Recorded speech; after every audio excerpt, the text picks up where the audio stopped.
Ay, Diyos mio. Baklas. Kaya pala nung tumatakbo ako parang umuurong. Yung pala ang problema, yung aking ihi. Ito. Yan. Ito. Ihi yan.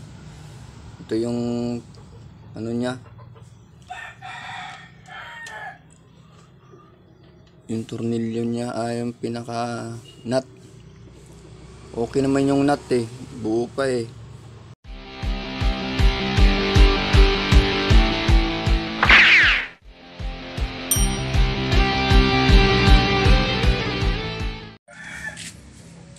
Ay, Diyos mio.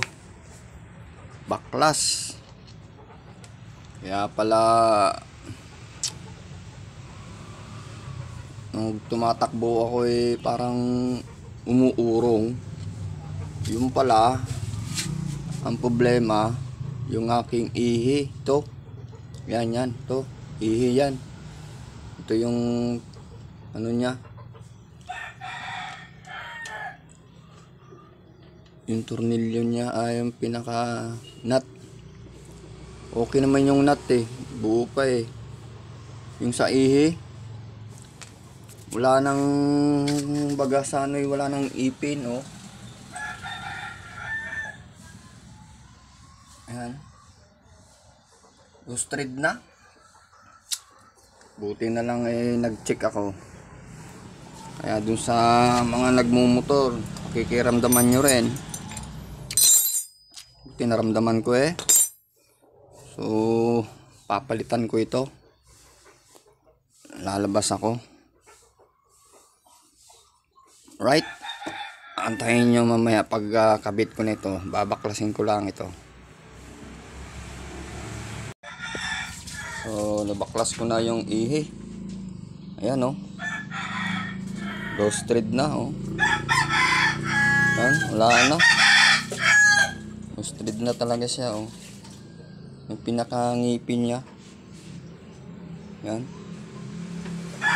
Wala na. So kailangan na magpalit na ito.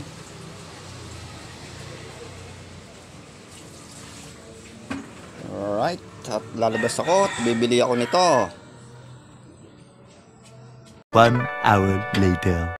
Alright, ngayon lang ako nakabili ng pamalit ng ito, bagong ihi. Yan yung ipapalit ko dito. Galing ako sa Palaw ako namili, yung sa Kanlubang. Tapos bumili na rin ako ng speedometer cord.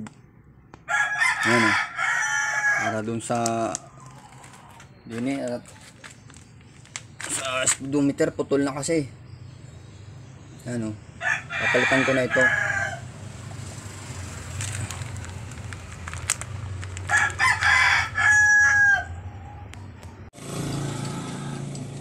Right, ito paano baklasin.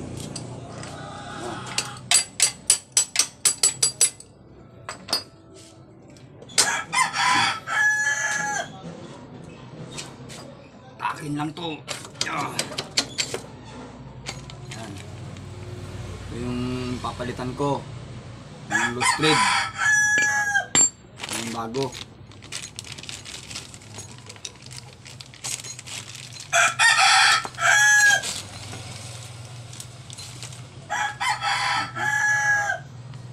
Yata malaki. Sakto lang.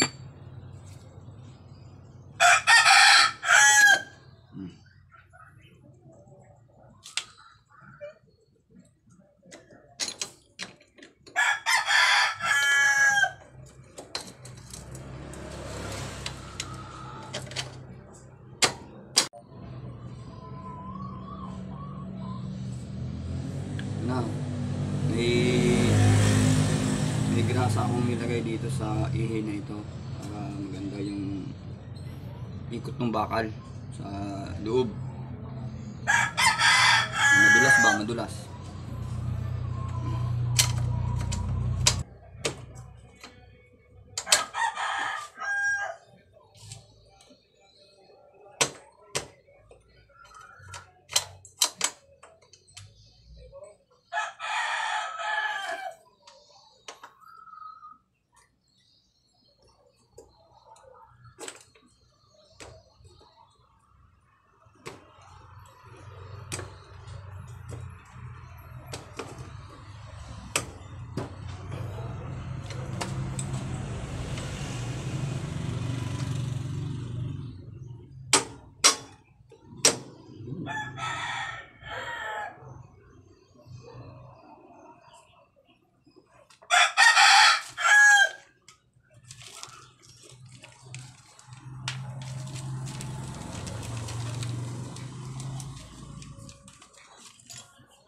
lalagyan natin ng locking dun sa plano. Parang ito, may butas kasi yan.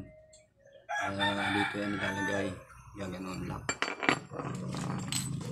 Kailangan rin natin ng washer.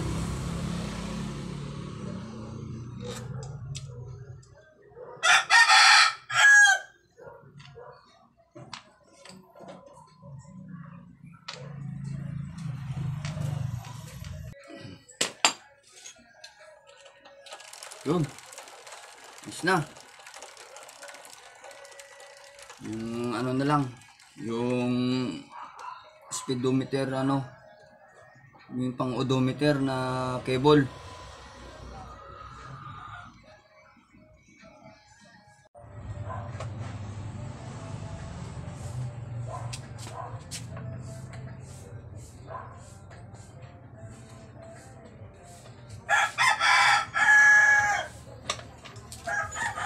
Tinanggal ko yung dalawang tornilyo. Tapos yung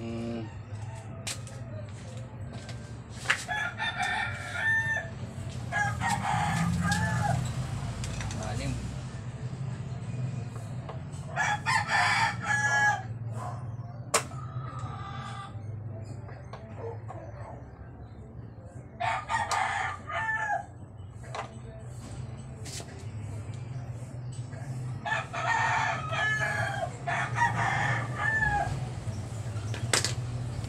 Palitan natin ng cable wire.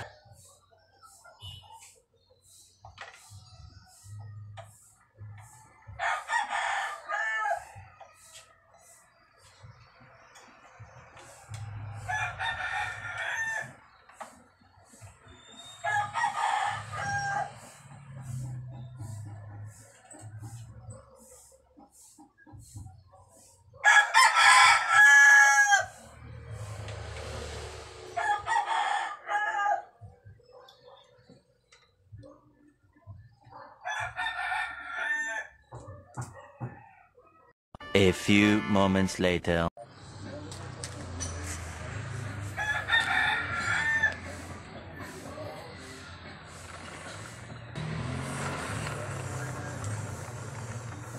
Yun, ayos na. Gumana na.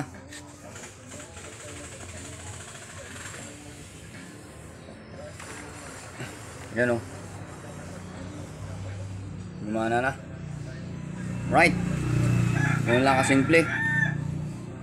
Maraming salamat. Share ko lang.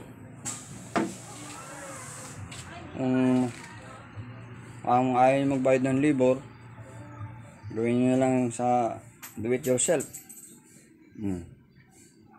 Lag sa akin. Ayos na rin to.